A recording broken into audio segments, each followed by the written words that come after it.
জেলার সবচেয়ে বড় অফিসার ডিএম আফিয়া এক সকালে সাধারণ পোশাকে কোনো সরকারি ঔজ্জ্বল্য ছাড়াই বাজারে সবজি কিনতে পৌঁছালেন। তার মুখে ছিল সরলতা, চলনে ছিল আত্মবিশ্বাস, কিন্তু কেউ কল্পনাও করেনি যে এই মহিলা এই জেলার ডিএম। আফিয়া সোজা একটি ঠেলার কাছে গিয়ে থামলেন। সেখানে একজন প্রায় ৩০ বছর বয়সী সবজি বিক্রেতা মহিলা সবজি বিক্রি করছিলেন। আফিয়া হাসি মুখে তার কাছে সবজির দাম জিজ্ঞাসা করতেই হঠাৎ একটি ছোট ছেলে দৌড়ে এসে সেই মহিলার সঙ্গে জড়িয়ে ধরে বলল, মা, আমাকে স্কুলে ছেড়ে দাও, দেরি হয়ে যাচ্ছে, নইলে টিচার বকবেন। সবজি বিক্রেতা বলল, বাবু একটু অপেক্ষা কর, আমি এদের সবজি দিয়ে দিই, তারপর তোকে ছেড়ে আসব। ছেলেটি জেদ করে বলতে লাগলো, না মা, এখনই চলো প্লিজ, অনেক দেরি হয়ে গেছে। এসব দেখে ডিএম আফিয়ার মন গলে গেল। তিনি হেসে বললেন, আপনি বাচ্চাকে স্কুলে ছেড়ে আসুন, আমি আপনার দোকান সামলাচ্ছি। সবজি বিক্রেতা একটু ইতস্তত করল, কিন্তু আফিয়ার আশ্বাস ভরা কথায় সাহস পেল। সে বলল, ঠিক আছে বোন, আমি তাড়াতাড়ি ফিরে আসব। এরপর সে তার ছেলেকে নিয়ে স্কুলের দিকে রওনা দিল। এদিকে আফিয়া ঠেলায় দাঁড়িয়ে চারপাশের পরিবেশ লক্ষ্য করছিলেন। তখনই একটি মোটরসাইকেল ঠেলার কাছে এসে থামল। তাতে বসা ছিলেন ইন্সপেক্টর মানিক। তিনি নামতে একটু কটাক্ষ করে বললেন, তুমি কবে থেকে এখানে সবজি বিক্রি শুরু করলে? এখানে তো একজন মহিলা থাকতো, সে কোথায় গেল? আফিয়া কিছু বলার আগেই সেই সবজি বিক্রেতা ফিরে এলো।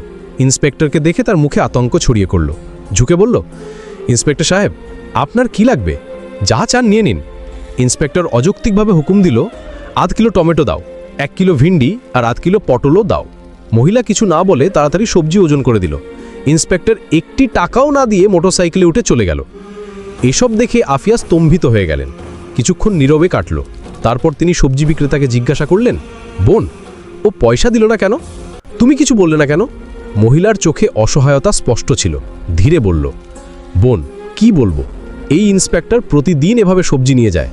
কিছু বললে ধমকায়, বলে আমার কাছে পয়সা চাইবি, এক্ষুনি তোর ঠেলা তুলে নেব। আমার ভয় করে ঠেলা চলে গেলে ঘর চলবে কি করে?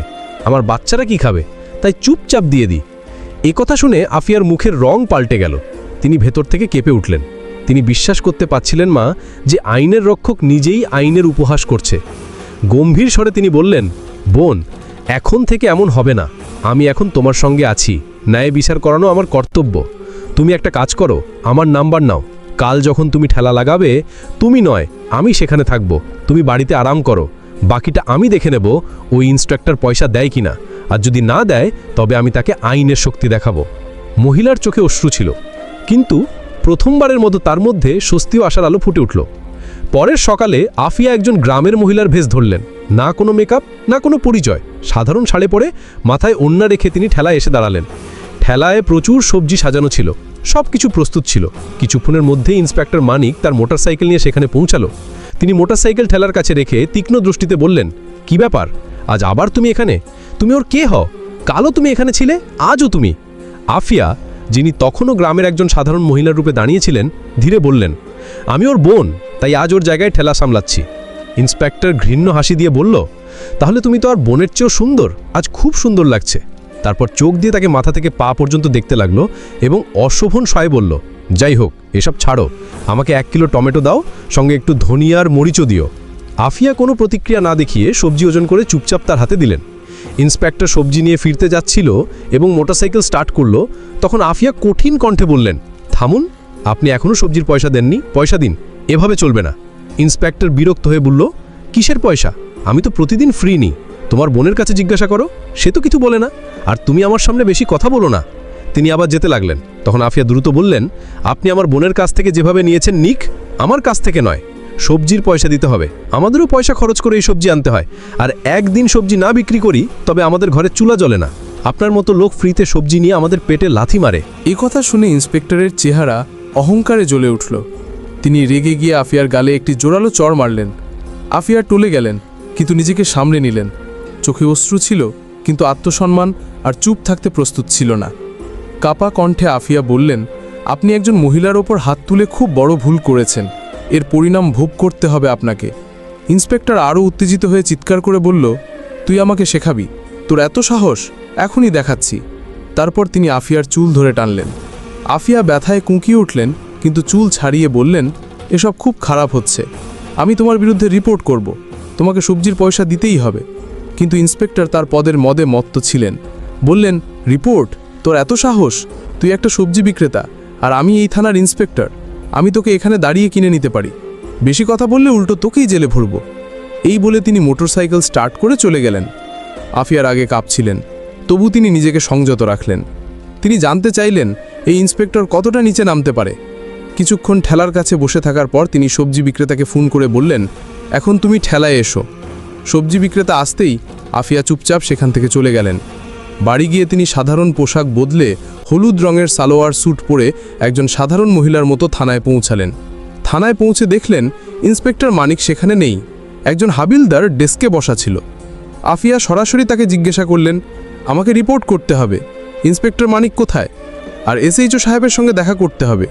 হাবিলদার জবাব দিল, ইন্সপেক্টর সাহেব কিছু কাজে বাড়ি গেছেন, আর এসএইচও সাহেব ফিল্ড ভিজিটে বাইরে গেছেন, আপনি চাইলে একটু বসুন। আফিয়ার চোখে এখন ন্যায়ের আগুন জ্বলছিল, আর এই আগুন আর থামতে প্রস্তুত ছিল না। থানায় কিছুক্ষণ কাটতেই হঠাৎ দরজা খুলে এসএইচও আতিক রানা ভেতরে প্রবেশ করলেন। ভারী পায়ে ভেতরে আসতেই তার দৃষ্টি হলুদ সালোয়ার স্যুট পরা সেই সাধারণ মহিলার উপর পড়ল, যিনি ছিলেন আর কেউ নন, স্বয়ং ডিএম আফিয়া। আতিক রানা কঠোর স্বরে জিজ্ঞাসা করলেন, তুমি কে? এখানে কেন এসেছ? আফিয়া শান্ত স্বরে বললেন, আমাকে রিপোর্ট করতে হবে। একথা শুনে আতিক রানা ব্যঙ্গ করে হেসে বললেন, রিপোর্ট করতে হবে? তাহলে আগে কিছু খরচপত্র নিয়ে এসেছো? এখানে রিপোর্ট করতে 10 থেকে 20,000 টাকা লাগে, এনেছো?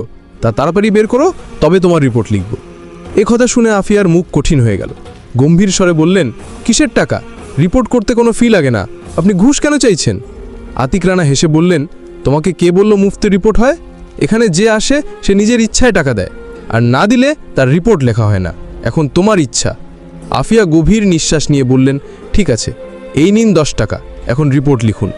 টাকা নিয়ে আতিক রানা জিজ্ঞাসা করলেন, বলো কার বিরুদ্ধে রিপোর্ট?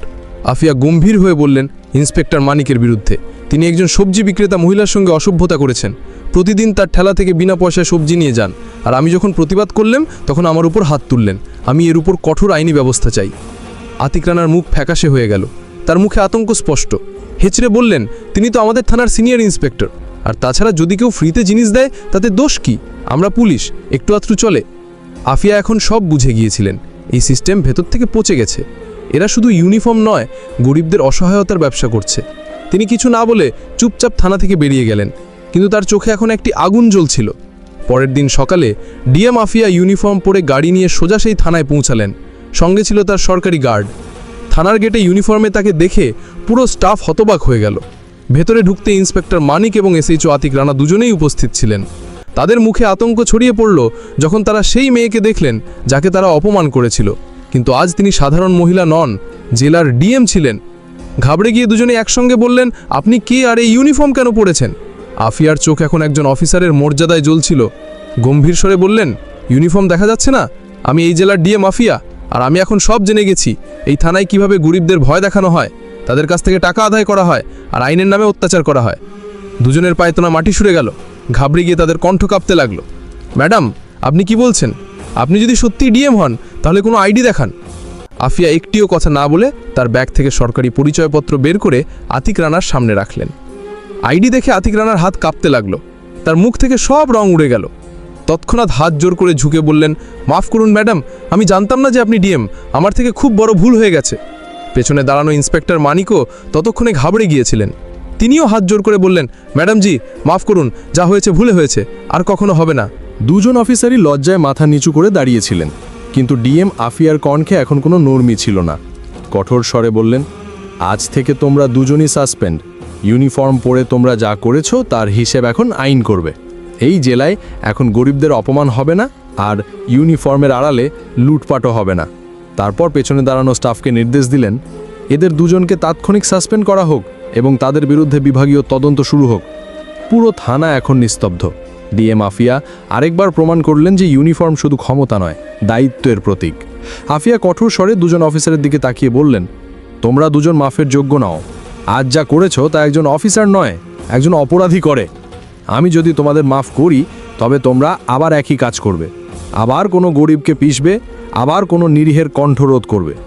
এই বলে তিনি এগিয়ে যেতে লাগলেন, কিন্তু তখনই ইন্সপেক্টর মানিক এবং এসএইচও আতিক রানা দুজনেই তার পায়ে পড়ে গেলেন। তাদের চোখে অনুতাপ আর মুখে লজ্জা স্পষ্ট ছিল। আতিক রানা বললেন, ম্যাডাম আপনি ঠিক বলছেন, আমরা সত্যি মাফের যোগ্য নই, কিন্তু একটা শেষ সুযোগ দিন, আমরা সত্যি বদলে যাব। আজ থেকে কোনো গরিবকে কষ্ট দেব না, কারো কাছ থেকে অযথা টাকা নেব না, আর প্রত্যেক ফরিয়াদি সম্মান করব। মানিকও মাথা নিচু করে বললেন, মাফ করুন ম্যাডাম, প্রতিজ্ঞা করছি আর এমন ভুল হবে না। আর যদি হয় তবে আপনি আমাদের সাসপেন্ড নয়, সোজা জেলে পাঠিয়ে দিন। আফিয়া কিছুক্ষণ চুপ করে রইলেন। তাদের দুজনের ভিজে চোখ আর ভীত মুখের দিকে তাকিয়ে রইলেন। তারপর গভীর নিঃশ্বাস নিয়ে গম্ভীর স্বরে বললেন, ঠিক আছে, আমি তোমাদের মাফ করছি, কিন্তু এটাই শেষ সুযোগ। পরের বার যদি কোনো গরিবের কণ্ঠ আমার কাছে পৌঁছায়, যদি কেউ বলে থানায় অবিচার হয়েছে, তবে আমি তোমাদের শুধু সাসপেন্ড নয়, জেলের পেছনে ঢুকিয়ে দেব। আর এবার কোনো মাফ হবে না। দুজন অফিসার মাথা নিচু করলেন। তাদের আত্মসম্মান চূর্ণ হয়ে গিয়েছিল, কিন্তু এখন তাদের মধ্যে সংশোধনের একটি সত্যিকারের ঝলক ছিল। আফিয়া থানা থেকে বেরিয়ে যাওয়ার সময় পুরো স্টাফের দিকে একবার তাকিয়ে বললেন, পুলিশের ইউনিফর্ম ভয় দেখানোর জন্য নয়, ভরসা দেওয়ার জন্য।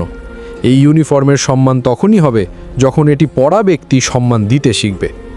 ডিএম চলে যাওয়ার পর পুরো থানায় নীরবতা ছড়িয়ে পড়ল। সবার মুখে লজ্জা আর চিন্তার রেখা ফুটে উঠল। সেই দিনের পর পুরো থানা যেন বদলে গেল। এখন আর কেউ ঘুষ নিত না, কোনো গরিবের কণ্ঠ দমানো হতো না, প্রত্যেক ফরিয়াদির কথা শোনা হতো, রিপোর্ট বিনা টাকায় লেখা হতো, রাস্তা থেকে বাজার পর্যন্ত পুলিশ মানুষের সাহায্য করতে দেখা যেত। সবজি বিক্রেতা মহিলাও তার ঠেলায় হাসি মুখে বসত, কারণ এখন তার কোনো ভয় ছিল না। এই গল্প আমাদের শেখায় যে সাহস আর সততার চেয়ে বড় কোনো শক্তি নেই। যদি কোনো পদে বসা ব্যক্তি অবিচার করে, তবে তার ইউনিফর্ম নয়, তার কর্ম কথা বলে। আর যখন সত্য বলার মানুষ উঠে দাঁড়ায়, তখন পুরো সিস্টেম বদলে যেতে পারে। যদি এই ভিডিও আপনার পছন্দ হয় তবে একটি লাইক করুন। গরিবদের কণ্ঠ আরও মানুষের কাছে পৌঁছানোর জন্য আমাদের চ্যানেল সাবস্ক্রাইব করতে ভুলবেন না।